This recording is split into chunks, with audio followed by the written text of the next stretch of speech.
My name is Leah, and I used to believe that love meant enduring. I was once the girl who painted in morning light, who believed in beauty and kindness. Then I became a wife who lived in silence, scrubbing blood off the floor while hiding bruises beneath a scarf.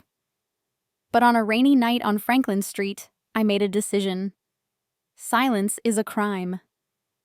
And I wouldn't be guilty of it one more day. Before I share my full story with you, from the darkest days to the moment I stood before a crowd and exposed everything, let me know where you're watching from in the comments. If you've ever survived something, or you're trying to, hit like and subscribe. Trust me, you'll want to hear what happens next. The blood won't come out of the hardwood. I've been on my knees for 20 minutes, scrubbing with paper towels that turn pink, then red, then burgundy. Outside, Asheville's rain hammers against our Victorian windows like it's trying to break in. Or maybe trying to wash everything away. Just a little accident, I whisper to myself, the way Daniel taught me to. The gash above my eyebrow throbs in time with my heartbeat. In the distance, sirens wail down Patton Avenue. They're not coming here. They never do. I press harder, watching the grain of the wood blur through tears I won't let fall. 3 years ago, I refinished these floors myself, back when I still believed in making things beautiful. Back when Daniel's compliments felt like sunshine instead of searchlights. The front door clicks. I freeze. Leah? His voice floats from the foyer, honeyed with wine. Baby, you still up? I shove the bloody towels under the sink and check my reflection in the microwave door. The cut stopped bleeding mostly. My hands shake as I arrange my hair to cover it. Just cleaning up from dinner, I call back, steadying my voice the way I've learned to steady everything else. Carefully, invisibly, perfectly. Daniel Monroe swept into my life like a renovation project. All promise and potential. I was 28, teaching art at the community center, my paintings stacked against studio walls nobody visited. He was 32, an architect who wore Italian shoes and knew which fork to use at charity galas. You have remarkable hands, he'd said at our first meeting, a gallery opening for a friend. He held my paint-stained fingers like they were Tiffany diamonds. An artist's hands. 6 months later, I was Mrs. Monroe, moving into this restored Victorian on Franklin Street that Daniel had designed himself. Every room was perfect, every angle calculated. Just like his love, the changes started small. That dress makes you look tired, baby. Then, your friend Mark seems awfully interested in your work. Makes me uncomfortable. Soon, your mother calls too much. It's like she doesn't trust me to take care of you. I remember the exact moment Harper warned me. We were having lunch at Tupelo Honey, and she watched Daniel's third text arrive in 10 minutes. Leah, she said quietly, pushing her sweet tea aside. He looks at you like you're something he owns, like a painting on his wall. I laughed it off. By the next month, I'd blocked Harper's number. Daniel had found our messages. He didn't like her influence. The first time he hit me, I was so shocked I apologized. I'd forgotten to pick up his dry cleaning. The slap came fast, efficient, like everything Daniel did. Then roses the next morning, delivered to the school where I taught. You know I hate losing control, he'd whispered that night, holding me like I might shatter. Why do you make me act that way? I quit teaching after the second time. Too many questions about bruises, too many concerned looks from colleagues. Daniel agreed it was best. Artists need space to create, he said, though he'd already turned my studio into his home office. My world shrank to fit his specifications. GPS tracking on my phone. For safety, baby. Joint bank accounts he monitored daily. Passwords he required for everything. My paintings gathered dust in the basement. I started the journal as an act of rebellion so small he'd never notice. Hidden behind a canvas I'd painted of the Blue Ridge Mountains, I wrote everything down. Dates, words, the pattern of his rage. My handwriting got smaller and smaller, like I was trying to disappear into the pages. Some nights, I'd lie awake listening to him breathe and wonder if other women felt this hollow. If somewhere in Asheville, another woman was memorizing the rhythm of dangerous footsteps. The isolation was almost worse than the bruises. Bruises fade. But the silence? That metastasizes. Everything changed at Harris Teeter on a Tuesday afternoon. I was studying bruschetta tomatoes like they held the secrets of the universe when I heard her voice. Leah? Harper stood there with her cart, professional blazer replacing the bohemian scarves I remembered. Press badge clipped to her purse. Her eyes went straight to my neck where my scarf had slipped. "Don't," I whispered. She didn't push, didn't lecture, just pulled out a business card and pressed it into my palm. "I investigate domestic violence cases now," she said simply. "If you ever write it all down, I'll read it. And when you're ready, I'll publish it." That night, Daniel was traveling. I pulled out my journal and really looked at what I'd written. 2 years of evidence. 2 years of proof. 2 years of my life measured in incidents and apologies. I started planning that night. Not to run. Running meant looking over my shoulder forever. I planned something else. Something that would make him let me go. The gallery contact came through Harper, though Daniel never knew. A fake exhibition opportunity in Seattle. I forged contracts, created email accounts, built an elaborate lie that looked like freedom. Every cent I could access went into an account Harper controlled. Daniel never suspected. He was too busy being proud of his artist wife finally making something of herself. I became a student of my own survival. While Daniel worked, I photographed bruises that hadn't faded.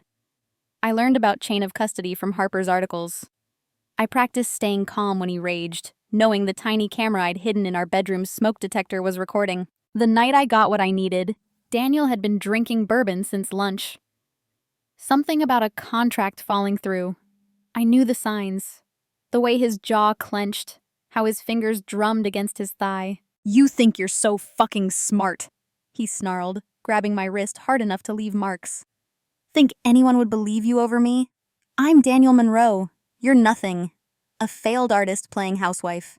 "I know," I said softly, the way that sometimes diffused him. "But not tonight. Tonight he wanted to hurt something." "The cops would laugh at you." Poor hysterical Leah making up stories about her successful husband. "They'd probably lock you up instead." The camera caught it all. His face twisted with contempt. His fist connecting with the wall inches from my head. Me, cowering perfectly in frame, playing the victim I'd already stopped being. Later, while he slept off the bourbon, I extracted the video. Saved it in triple redundancy. 1 copy went to Harper. 1 to the cloud. 1 tiny drive hidden in a wooden sculpture. A woman breaking free from stone that I'd carved in secret. The Franklin Street Art Walk happens every first Friday.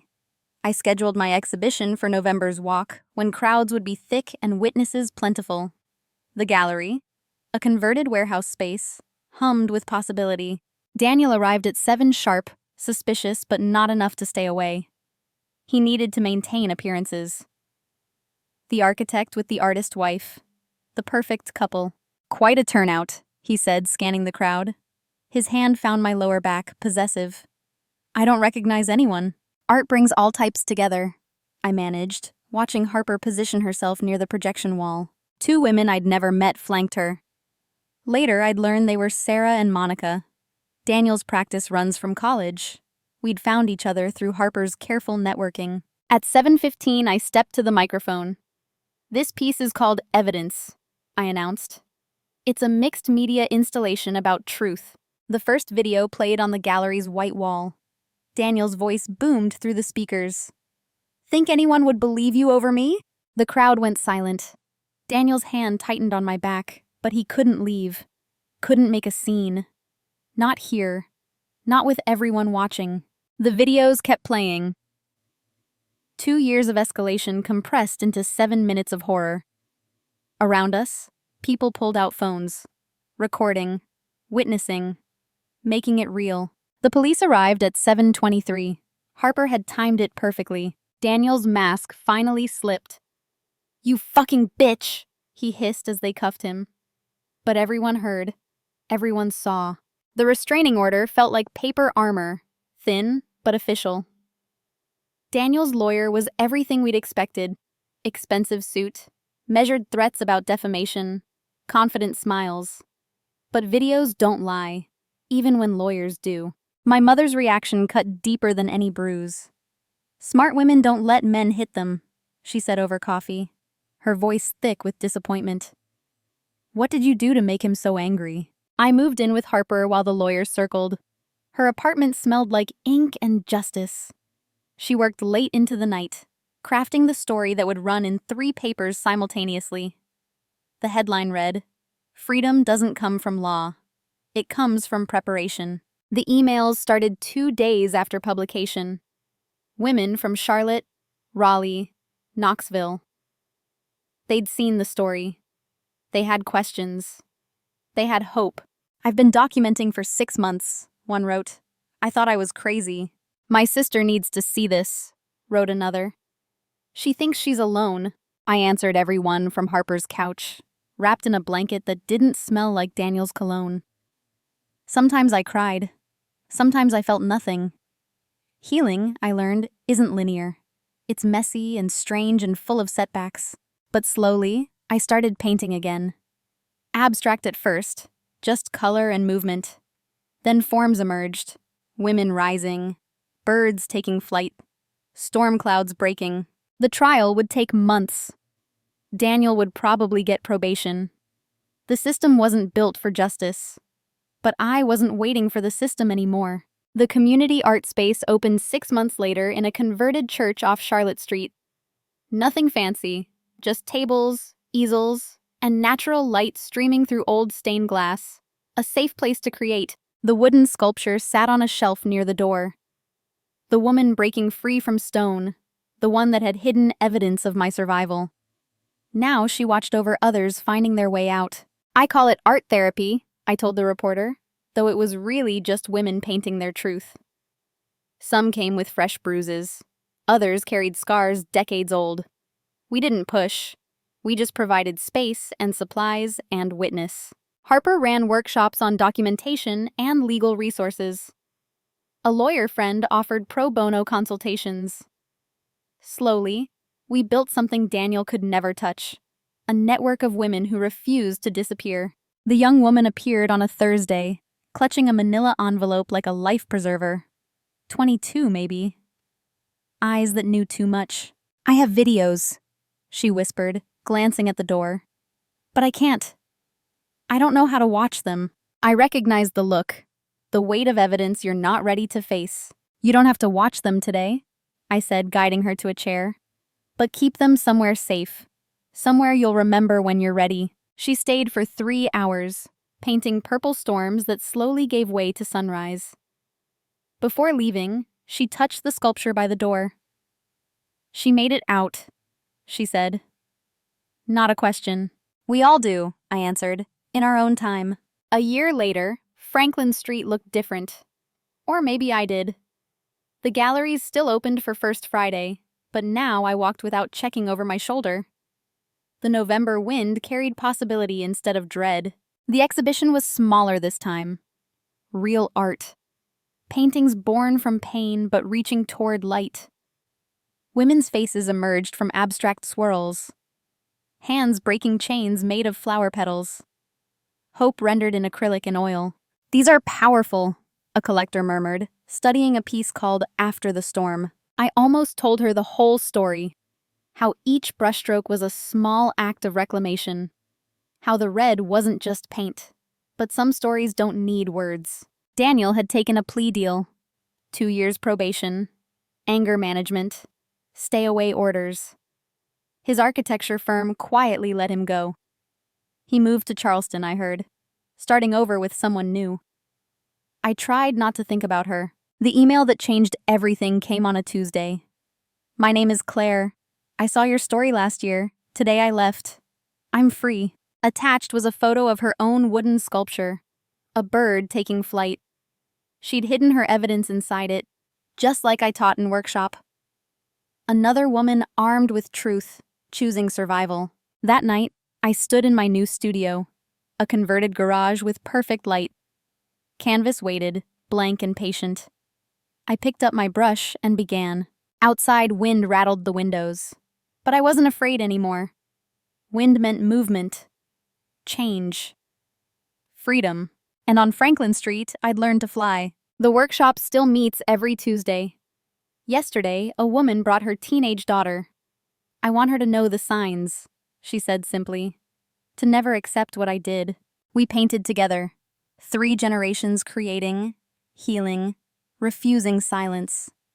The girl's canvas bloomed with fierce yellows and defiant reds. Why did you stay? She asked her mother. Not accusing, just trying to understand. Because I thought love meant enduring, her mother answered. Now I know it means protecting, especially protecting yourself. Harper's latest article features 5 women who left after reading our story. 5 ripples from one stone thrown into still water. She's tracking a network now. Women helping women, state by state. Underground railroads of documentation and hope. My phone buzzes. Another email. I hid the drive in a ceramic vase I made. He'll never think to look there. I smile, remembering my wooden woman. We all find our hiding spots, our small rebellions, our ways to preserve truth until we're strong enough to speak it. Tomorrow, I'm guest lecturing at UNC Asheville. Art as resistance, the professor called it. I call it survival. Either way, I'll stand before young faces and tell them what I wish I'd known. Love shouldn't require you to become smaller. Freedom isn't granted, it's taken. And sometimes, the bravest thing you can do is document the truth and wait for your moment. The wooden sculpture watches from my desk now, her secret compartment empty. She doesn't hide evidence anymore. She is the evidence. We all are. And on Franklin Street, the wind still blows. But now it carries our voices.